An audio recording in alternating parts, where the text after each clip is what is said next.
हमारी संस्कृति, हमारे संस्कार सदा रहें हमारे साथ। सब्सक्राइब करें तिलक। गर्मियों में तेज धूप से आने के बाद अगर ठंडा ठंडा मस्क मेलन यानी खरबूज मिल जाए तो इससे अधिक आनंद की बात और क्या हो सकती है। इसका स्वाद ही ऐसा है कि एक बार में ही मन को प्रसन्न और शीतल कर देता है। लेकिन कभी कभी अगर गलत तरीके से इसका सेवन करते हैं तो ये स्वास्थ्य को तुरंत खराब करता है।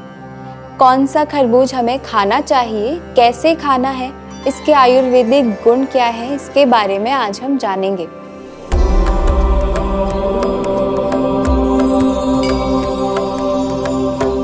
सात्विक जीवन में तरह तरह के आहार और फलों की आयुर्वेदिक गुणों और उनके उपयोग के सही तरीके की श्रृंखला को आगे बढ़ाते हुए आज हम बात करेंगे सबके पसंदीदा खरबूज के बारे में।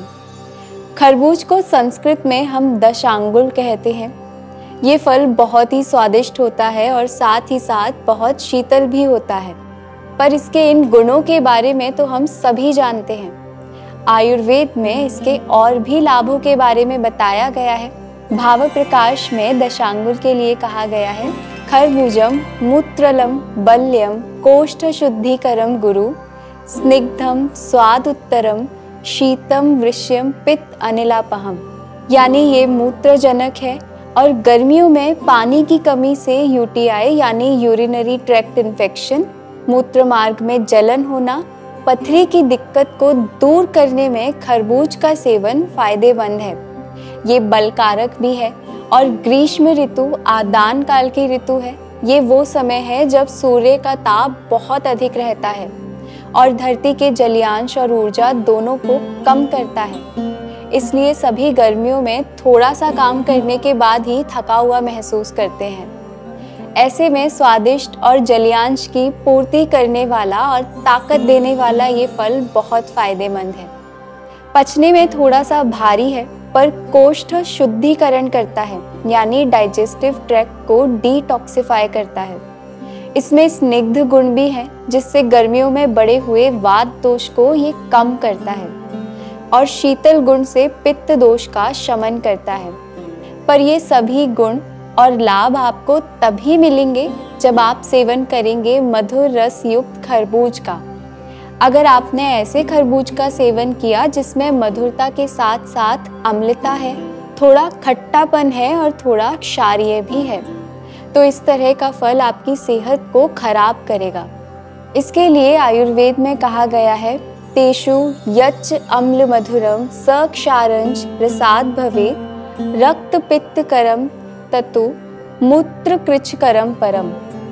इसका अर्थ है ऐसा फल जो अम्लीय है, क्षारीय है, ये फल रक्त पित्त तथा मूत्र कृच्छ का कारण बनेगा। यानी जहाँ पूर्ण रूप से मधुर रस युक्त खरबूज फल शरीर को शीतलता दे रहा था और मूत्रल भी था, इसका खट्टा और क्षारीय फल बिल्कुल विपरीत प्रभाव दिखाएगा।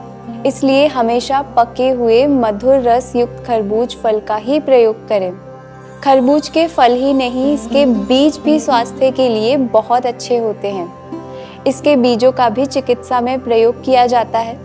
खरबूज के बीज में हमें calcium, zinc, magnesium, copper, phosphorus, iron जैसे मिनरल्स और vitamin A, vitamin B, B2 और विटामिन सी मिलते हैं। खरबूज के बीज भी मूत्रल हैं। ये यूरिन के फ्लो को अच्छा करते हैं। इनका भी प्रयोग यूटीआई जैसी दिक्कत में करते हैं। साथ ही ये बहुत अच्छा डाइटरी सप्लीमेंट भी है।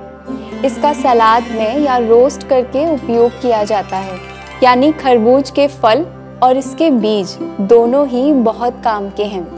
अब कुछ सावधानियां जो हमें ध्यान में रखनी है। गर्मियों में किसी भी फल का उपयोग तब करना है जब वो सामान्य तापमान पर आ जाए। इसके लिए फलों को पारंपरिक तौर पर ठंडे पानी में रखा जाता है। खरबूज फल को भी सेवन से पहले ठंडे पानी में कुछ समय के लिए भिगोकर रख दें और तापमान सामान्य होने पर इसका आनंद लें। दूसरा, दूध के साथ में इसका सेवन नहीं करना है। आजकल आपको बहुत सी ऐसी रेसिपीज मिल जाएंगी जिसमें खरबूज और दूध का शेक या स्मूदी बनाई जाती है, तो ऐसा बिल्कुल भी नहीं करना है। ये स्वास्थ्य के लिए अहितकर है। इस तरह के आहार के संयोग को आयुर्वेद में विरुद्ध आहार कहा जाता है। ऐसा आहार लेने से आपका पाचन तंत्र खराब हो सकता है। पाचन तंत्र से संबंधित समस्या जैसे लूज मोशन हो सकती है, पेट दर्द हो सकता है। इसलिए खरबूज के रस का प्रयोग तो कीजिए, पर दूध के साथ में नहीं। ये जानकारी अपने मित्रों और परिजनों के साथ भी साझा करें और स्वादिष्ट मधुर खरबूज का आनंद लें। आत्मा और परमात्मा के मिलन की इस सात्विक जीवन यात्रा में हमारे साथ बने रहिए। मैं और मेरा सात्विक जीवन का परिवार फिर से योग और स्वास्थ्य से जुड़ी कुछ नई जानकारियों के साथ आपसे जल्द ही मिलेंगे। तब तक के लिए हमारी इस वीडियो को लाइक और शेयर करें और हमारे इस चैनल को सब्सक्राइब करें। हरिओम तत्सत।